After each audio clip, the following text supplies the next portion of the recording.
Hello बच्चा लोग, कैसे हैं आप लोग? कैसे चल रही है आप लोग की पढ़ाई? तो एस्ट्रोनॉमी का एग्जाम आने वाला है और इस पीवाईक्यू सीरीज का आप लोग फायदा उठा रहे होंगे होपफुली। तो 2018 का पेपर आज हम लोग देखेंगे कि एस्ट्रोनॉमी के क्या क्या क्वेश्चंस आए थे 2018 एनएसईए के पेपर में। ठीक है ना? तो 2018 में टोटल 80 क्वेश्चंस रहते थे और वो सारे सिंगल करेक्ट होते थे। तो इसमें से देखते हैं किस तरह के क्वेश्चंस एस्ट्रोनॉमी के आए थे। होपफुली फिजिक्स और मैथमेटिक्स आप लोगों ने स्ट्रॉन्ग कर रखी है और इस सीरीज से आपको पूरा एस्ट्रोनॉमी का टच मिल रहा है कि किस तरह के क्वेश्चंस एग्जामिनर बना रहा है या पूछ रहा है। ठीक है ना? आप कहां कहां चीजें टच करके आपको जा सकते हैं जिससे फायदा होगा, और फिजिक्स के बेसिस पर कितने क्वेश्चंस आप लोग एस्ट्रोनॉमी के कर सकते हैं ये भी आप इस सीरीज से समझ पा रहे होंगे। कुछ इंफॉर्मेटिव क्वेश्चन रहते हैं जो तो तभी हो पाएंगे जब आपको एस्ट्रोनॉमी की पूरी नॉलेज होगी। ठीक है, बहरहाल हम उनको याद कर सकते हैं क्योंकि रिपीट होने के चांसेस रहते हैं काफी। Sun is at a mean distance of about 27,000 light year. अब लाइट ईयर का मतलब आपको पता है, डिस्टेंस। 1 लाइट ईयर मतलब distance travelled by the light in 1 year, that is 1 light year. तो 27,000 लाइट ईयर कितना डिस्टेंस होगा ये आप लिख सकते हैं। From the centre of the milky way Galaxy, तो मिल्की वे गैलेक्सी के सेंटर से जो सन की मीन डिस्टेंस है वो हमें दे रखी है। Completes 1 revolution about the galactic centre, galactic centre मतलब मिल्की वे गैलेक्सी का जो सेंटर है, इज अबाउट दिस। अब ये हमें दे रखा है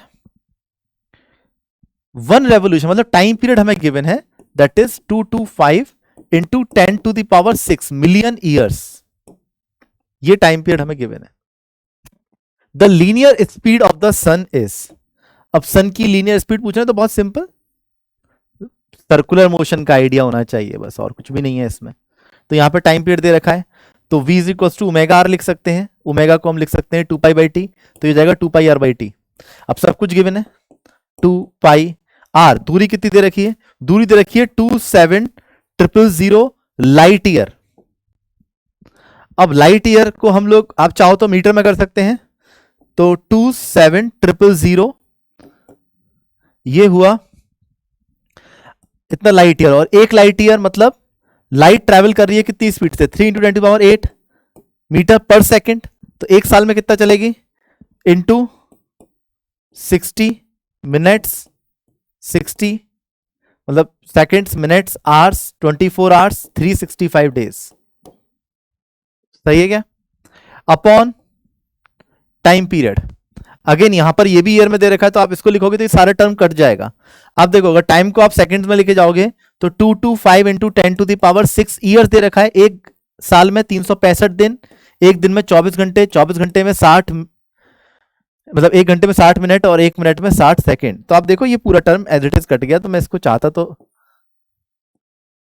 नहीं भी लिख सकते, इसको सॉल्व कर लेंगे और अप्रोक्सीमेटली आपके पास जो आंसर आ जाता है ये वो आ जाता है 230 किलोमीटर पर सेकंड के आसपास।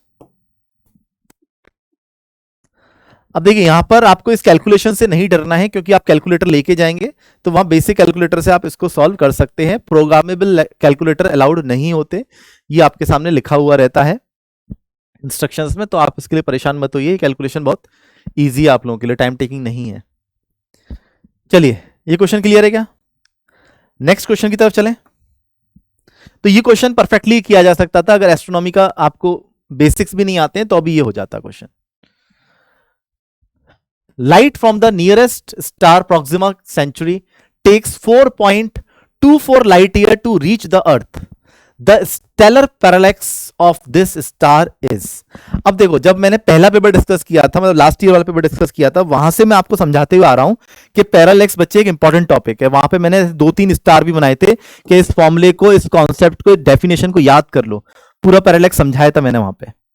अभी मैं समझाऊंगा नहीं, डायरेक्ट बताऊंगा। लेट से डिस्टेंस ऑफ स्टार, ये इन पारसेक बात करते हैं। पारसेक भी समझाया था मैंने क्या होती है unit, is equal to 1 upon parallax angle, ये होता है इन आर्क सेकेंड। ये मैंने डेफिनेशन समझाई थी 2023 के पेपर में। जो इनिशियली फॉलो कर रहे हैं पूरा वो समझ गए होंगे ये कॉन्सेप्ट। ये डेफिनेशन आपको याद होनी चाहिए, ठीक है ना?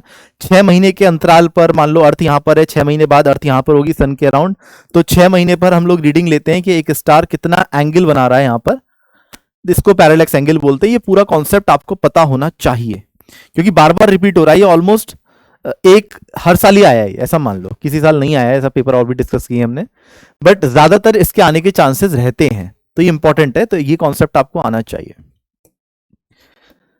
तो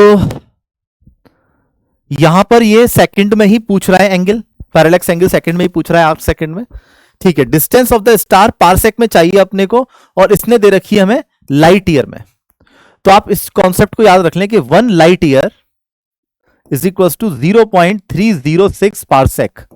ये आपको पता होना चाहिए, तो फास्ट हो जाएगा।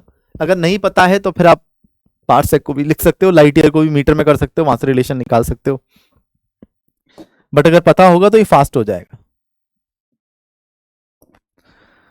तो देखिए distance of star in parsec कितना कर सकते हैं हम लोग।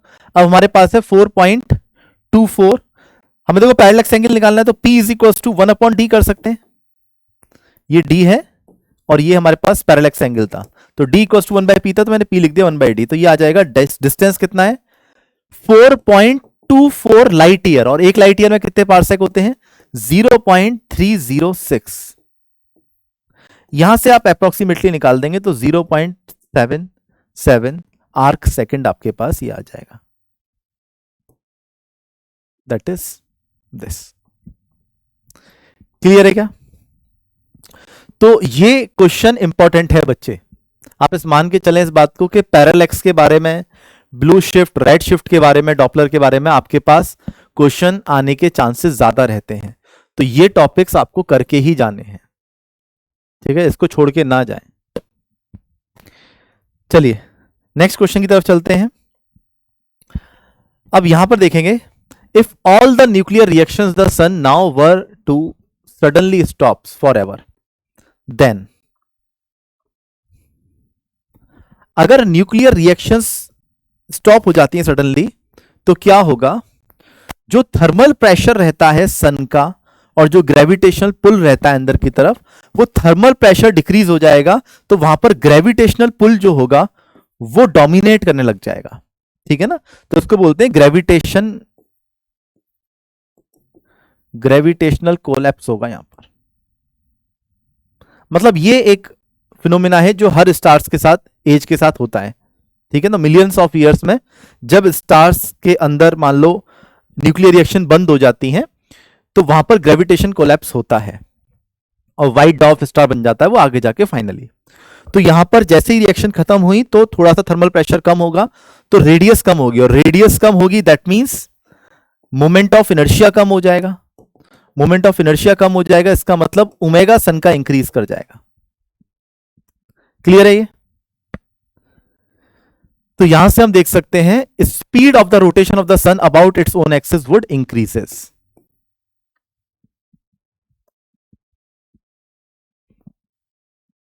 ठीक है, तो ये क्वेश्चन भी आप लोग कर सकते थे। तो न्यूक्लियर रिएक्शन, अच्छा देखो, न्यूक्लियर रिएक्शन अगर एकदम बंद हो गई तो ऐसा नहीं होगा कि सन एकदम से पूरा वहां पे जो एनर्जी एकदम से हीट एनर्जी पूरी निकल जाएगी। मिलियंस ऑफ ईयर्स लगेंगे उसको ठंडा होने में, व्हाइट डार्फ स्टार बनने में उसको टाइम लगेगा, ठीक है ना। बहरहाल ग्रेविटी वहां पर डोमिनेट करने लग जाएगी, जिसकी वजह से रेडियस श्रिंक होने लग जाएगा ये। चलिए नेक्स्ट क्वेश्चन की तरफ चलते हैं।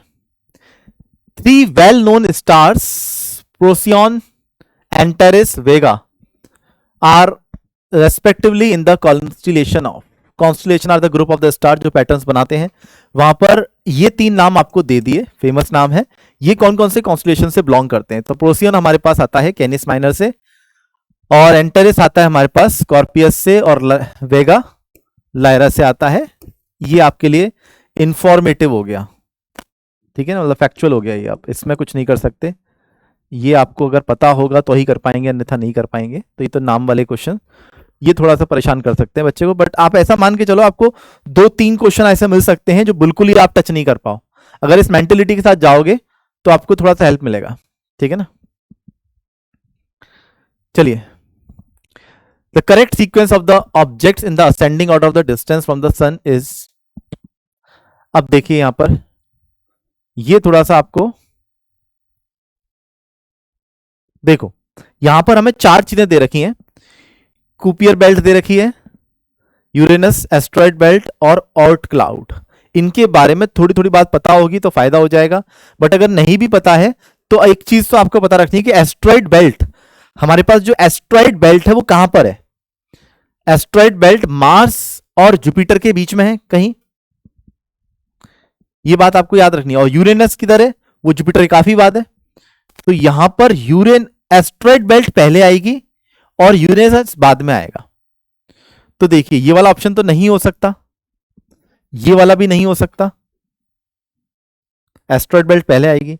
अब ये हो सकता है एस्ट्रॉइड बेल्ट पहले है और यूरेनस बाद में है, मतलब मैं आपको दिमाग लगा रहा हूं, और बच्चे को नहीं पता कुछ भी तो वो कैसे कर रहा होगा। तो पहले दो ऑप्शन तो उसने वैसे ही हटा दिए, क्योंकि एस्ट्रॉइड बेल्ट के बारे में आपको पता होना चाहिए बेसिक, एस्ट्रॉइड्स हमारे पास मार्स और जुपिटर के बीच में उनकी ऑर्बिट्स होती है, एस्ट्रॉइड बेल्ट जो कहलाती है। अब थर्ड ऑप्शन को देखें, ऑर्ट क्लाउड। अब ऑर्ट क्लाउड क्या है? ये बहुत दूर है हमारे सोलर सिस्टम, मतलब सोलर सिस्टम के बहुत लास्ट पॉइंट पर है, जिसको हम लोग ऑर्ट क्लाउड कह रहे हैं। कॉमेट्स वगैरह यहां पर होते हैं, तो ऑर्ट नाम के व्यक्ति ने ही ऑर्ट क्लाउड ढूंढे थे, ये काफी दूर है।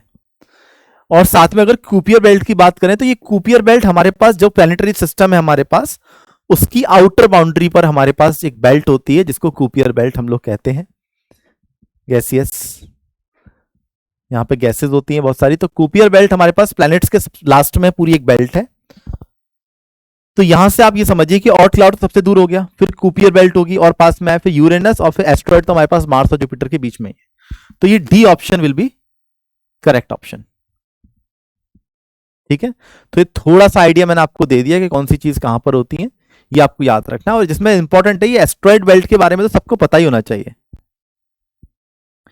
बिटवीन मार्स एंड जुपिटर, ये आइडिया आप लोगों को रखना ही रखना है। ठीक है, डन। नेक्स्ट क्वेश्चन की तरफ चलें।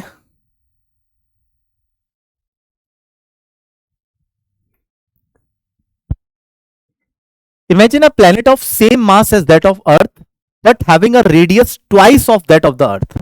ठीक है, तो लेट से हम लोग एक प्लेनेट सोच लेते हैं जिसका मास तो m है, बट रेडियस हमारे पास, अर्थ की रेडियस हमें पता है 6400 किलोमीटर, तो उसकी डबल रेडियस हो गई इसकी। लेट से r अर्थ की रेडियस है तो इसकी 2r है। A simple pendulum located at some point on its equator, let's say this is equator, यहां पर कोई सिंपल पेंडुलम है यदि, failed to show any oscillation when given a small displacement from its equilibrium position. The time taken by this planet to spin once about its own axis. ठीक है, अब इसका आपको मान लो टाइम पीरियड पूछ रहे हैं कितना होगा। तो अगर आप समझिए यहां पर अगर कोई सिंपल पेंडुलम ऑसिलेट नहीं कर रहा है तो इसका क्या मतलब होगा? अगर सिंपल पेंडुलम ऑसिलेट नहीं कर रहा है तो यहां पर हम बोल सकते हैं, पहले इस प्लेनेट के लिए हम लोग जी निकालते हैं। जी की वैल्यू हमारे पास gm/r² होती है, तो जी डैश जो हो जाएगा यहां पर, रेडियस 2r हो चुकी है तो 2r का स्क्वायर, r मैंने मानी है अर्थ की रेडियस, तो अर्थ से ट्वाइस रेडियस है तो यहां पे हो जाएगा gm/4r², और इसको मैं वापस से g0 बोल दूं जिसकी वैल्यू मुझे पता है। तो जो इस प्लैनेट पर जो सरफेस पर g होगा वो g/4 होगा, सही बात है। अब यदि पेंडुलम कोई भी ऑसिलेशन शो नहीं कर रहा है यहां पर, तो हम बोल सकते हैं कि इस पॉइंट पर इक्वेटर पर इफेक्टिव 0 होना चाहिए g। इफेक्टिव मतलब यहां पर यदि हम देखें इसका रोटेशनल इफेक्ट, अगर रोटेशनल इफेक्ट ऑफ प्लैनेट लेंगे तो g इफेक्टिव 0 होना चाहिए। मतलब अगर यहां पर हम बैठ गए और यहां पर अगर हम पेंडुलम को स्टडी करें तो m g अंदर लग रहा होगा और बाहर लगेगा इस पे m⍵²। रेडियस कितनी है यहां पे? ये है 2r। तो ये यहां पर g इफेक्टिव देगा, और g इफेक्टिव हम 0 बोल रहे हैं, मतलब ये दोनों फोर्स एक दूसरे को कैंसिल कर रही होंगी। ठीक है ना, मैंने यहां पर बैठ के जस्ट अर्थ पर बैठ के मान लो मैंने सेंट्रीफ्यूगल फोर्स लगा दी mg सेंटर की तरफ और सेंट्रीफ्यूगल फोर्स बाहर की तरफ, तो नेट g इफेक्टिव यहां पर कितना हो जाएगा? तो आप देखो यहां से mg must be equals to m⍵² into 2r। m से m चला गया, यहां पर जो g की वैल्यू है ये g डैश है, जो g की वैल्यू है इस प्लेनेट पर, दैट इज g/4। अर्थ के पास अगर g है तो g/4 है उस प्लेनेट पर। ओमेगा को लिख सकते हैं 2 पाई/t, स्क्वायर करेंगे तो ये हो गया 4 pi upon T square into 2r। तो t यहां से देखिए कितना आ जाएगा, टी स्क्वायर आ गया 4 4 16 32 पाई² r अपॉन g। तो t की वैल्यू हमारे पास √32 पाई² r/g। क्लियर है क्या? तो यहां पर आप सारी वैल्यूज पुट कर सकते हैं। तो आपके पास 32 इंटू पाई² r आपको पता है 6400 इंटू 10⁻³ मीटर्स में हो जाएगा, इंटू जी हमारे पास, आप यहां पे 10 ले लीजिए अप्रोक्सीमेटली सॉल्व करने के लिए इसको, और इसको सॉल्व कर लीजिए। अगेन कैलकुलेटर का यूज आपको करना पड़ेगा। ये हमने सारी यूनिट्स जो है एसआई डाली हैं, तो हमारे पास ये सेकंड्स में आ जाएगा। अब इसने ऑप्शन जो दिया है वो आवर्स में दिया है, तो अगेन डिवाइड बाय 3600 कर लेंगे हम लोग, तो हमारे पास आंसर जो आ जाएगा इसका अप्रोक्सीमेटली, वो अप्रोक्सीमेटली आ जाता है 4 आवर्स। तो नियरली 4 आवर्स आ जाएगा इसका आंसर। तो अगेन ये वाला क्वेश्चन भी कर सकते थे, ग्रेविटेशन का क्वेश्चन है, effect of rotation of the अर्थ समझाया गया है, तो उसी कॉन्सेप्ट पर ये बना दिया है कि अगर सिंपल पेंडुलम यहां पर कोई भी ऑसिलेशन शो नहीं कर रहा, दैट मींस जी इफेक्टिव 0 होगा, तो रोटेशन ऑफ द अर्थ लेना है क्योंकि टाइम पीरियड निकालना है अपने को। तो रोटेशन ऑफ अर्थ हमने लिया, तो नेट हमने जी डैश बराबर ω² इंटू 2r कर दिया, आंसर आ जाएगा। सिंपल है बच्चे, देख सकते हैं इसको।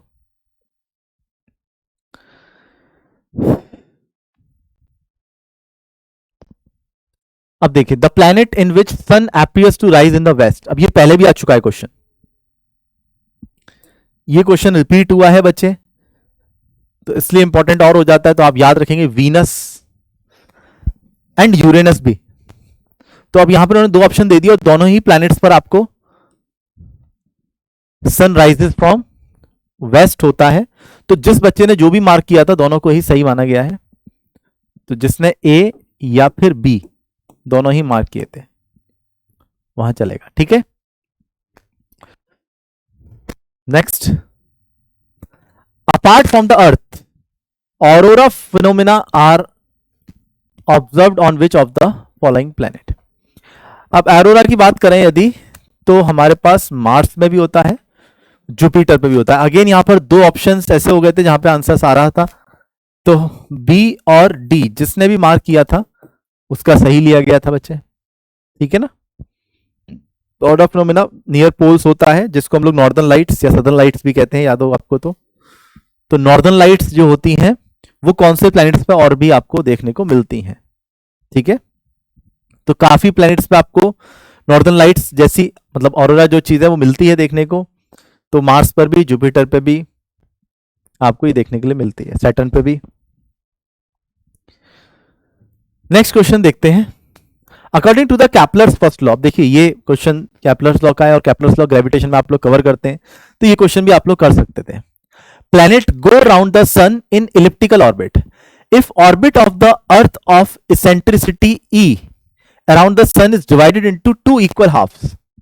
ये आपको दिखा रखा है बाय द माइनर एक्सिस। तो माइनर एक्सिस ने इसको 2 इक्वल हाफ्स में कर दिया है। Let's say semi major axis ए ले लेते हैं और सेमी माइनर एक्सिस हम लोग बी ले लेते हैं। The difference in the times spent in the 2 halves of the orbit. Okay, तो यहां पर किसमें टाइम ज्यादा लगेगा, किसमें टाइम कम लगेगा, इसके बारे में बात चल रही है। तो देखिएगा, समझिएगा थोड़ा सा ध्यान से। अच्छा, आपने कैप्लर्स सेकंड लॉ पढ़ा है, एरियल वेलोसिटी कांस्टेंट होती है किसी भी प्लैनेट की सन के अराउंड।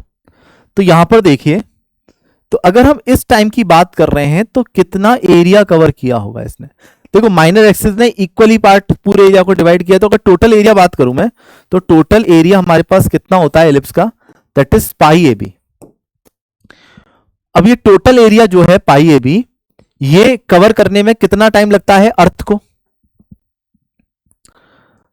तो ऑर्बिट ऑफ अर्थ के बारे में बात चल रही है, तो अर्थ को जो टाइम लग रहा है 1 ईयर लग रहा है। तो इस एरिया को कवर करने में 1 साल लग रहा है। अब यहां पर देखते हैं, यदि इस हाफ की बात करें तो कितना एरिया कवर कर रहे हैं। तो यहां से मान लीजिए प्लैनेट चला,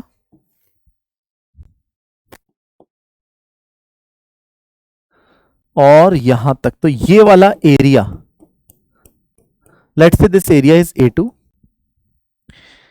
and this area is A1।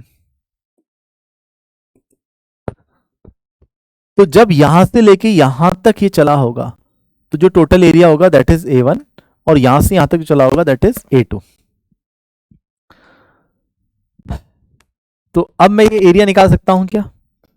अब आप इसको समझिएगा, यदि मैं ये बोलूं कि ये है half area of the ellipse, तो पूरे एलिप्स का एरिया पाई ए बी, तो पाई ए बी बाई 2 कर देंगे तो हमारे पास ये आधा एरिया आ जाएगा, प्लस इस ट्राइंगल का एरिया कर दें तो A1 आ जाएगा क्या?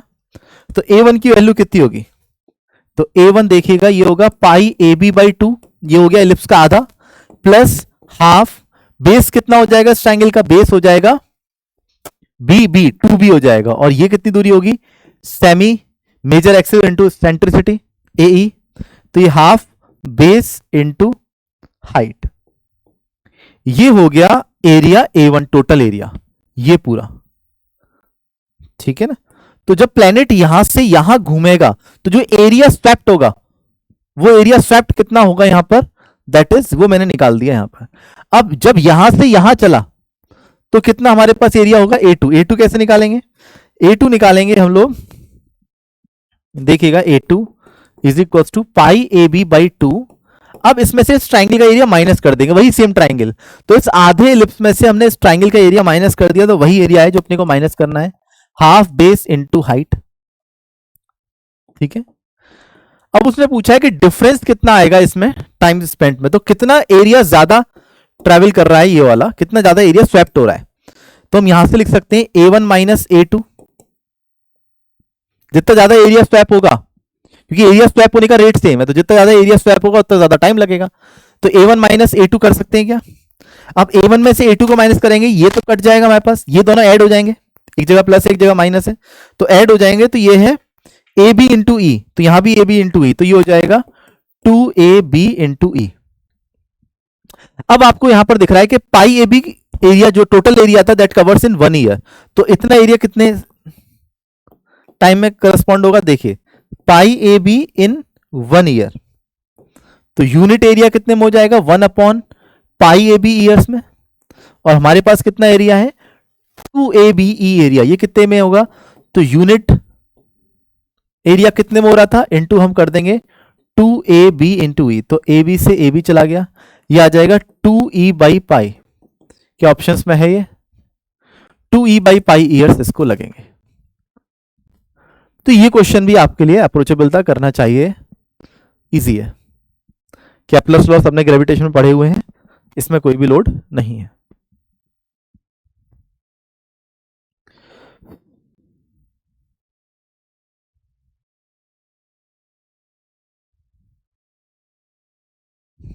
ठीक है, तो काफी क्वेश्चंस ऐसे हैं 2018 में जो आप ग्रेविटेशन की नॉलेज से, फिजिक्स की नॉलेज से उसको सॉल्व कर सकते हैं। अभी बात करता हूं कितने क्वेश्चंस हैं टोटल जो आप कर सकते थे।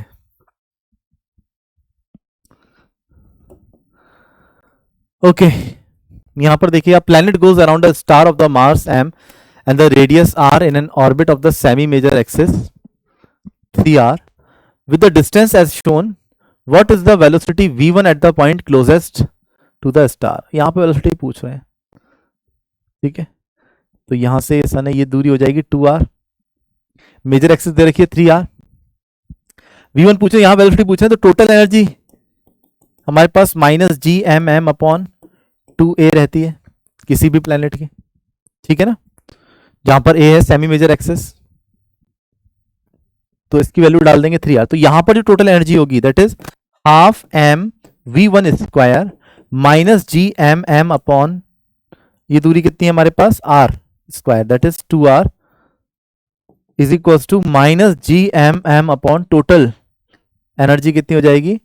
2 इंटू सेमी मेजर एक्सिस डाल दी हमने, तो बस यहां से सॉल्व कर लेंगे, m से m चला गया, ये बचा v1 स्क्वायर अपॉन 2 माइनस, इसको उधर भेज देते हैं, तो ये हो जाएगा G M upon 2r plus का, और minus G M upon 6r।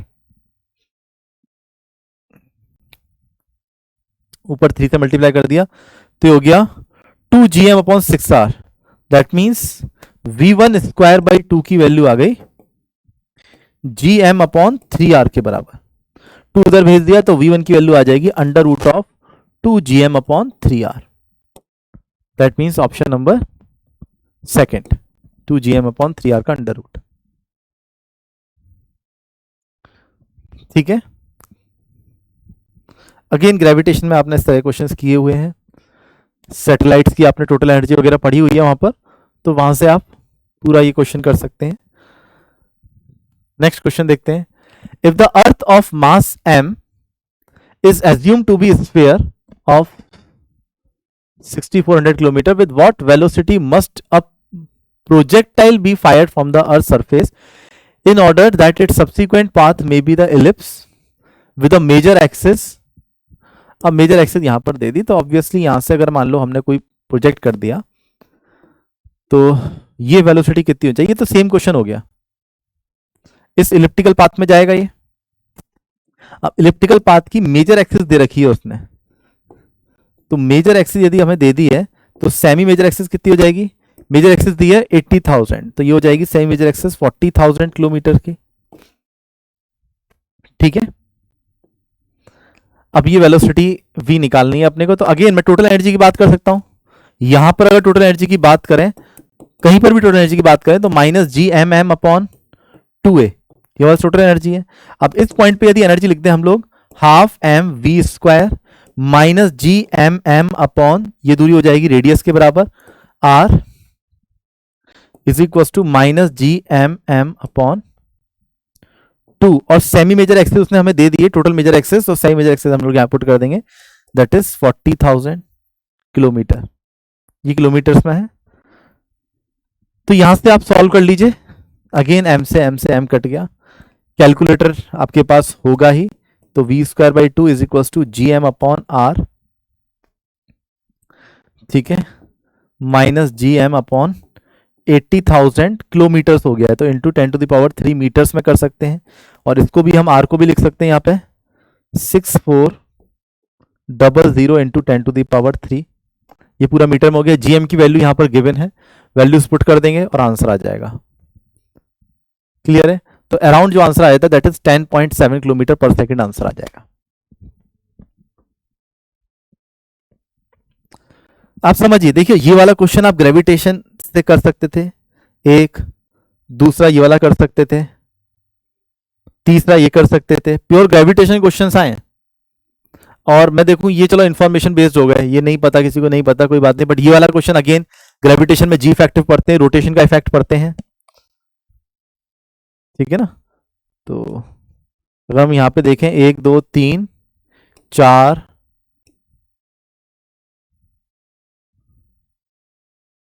5 question, देखो 5 क्वेश्चन तो आप ये पूरे पूरे ग्रेविटेशन पे कर ही सकते थे, पूरे ग्रेविटेशन के क्वेश्चन हैं यहाँ पर, ये सर्कुलर मोशन का ये वाला। तो ऐसा नहीं है कि फिजिक्स के बेसिस पर आप क्वेश्चन सॉल्व नहीं कर सकते, थोड़ी सी फिजिक्स अगर आपको बेसिक ढंग की आती है, थोड़ा सा दिमाग अगर आप उसके साथ लगा लेंगे तो ये क्वेश्चन एस्ट्रोनॉमी के भी आप लोग सॉल्व कर सकते हैं। फैक्चुअल क्वेश्चन, नाम वाले क्वेश्चन, इंफॉर्मेटिव क्वेश्चंस को छोड़ के बाकी पूरा पार्ट किया जा सकता है बच्चे।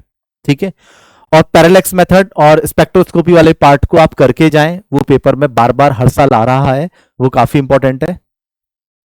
बाकी चीजें और देखते हैं हम लोग बाकी पीवाईक्यू पेपर्स में। मिलते हैं नेक्स्ट पेपर में, बाय बाय।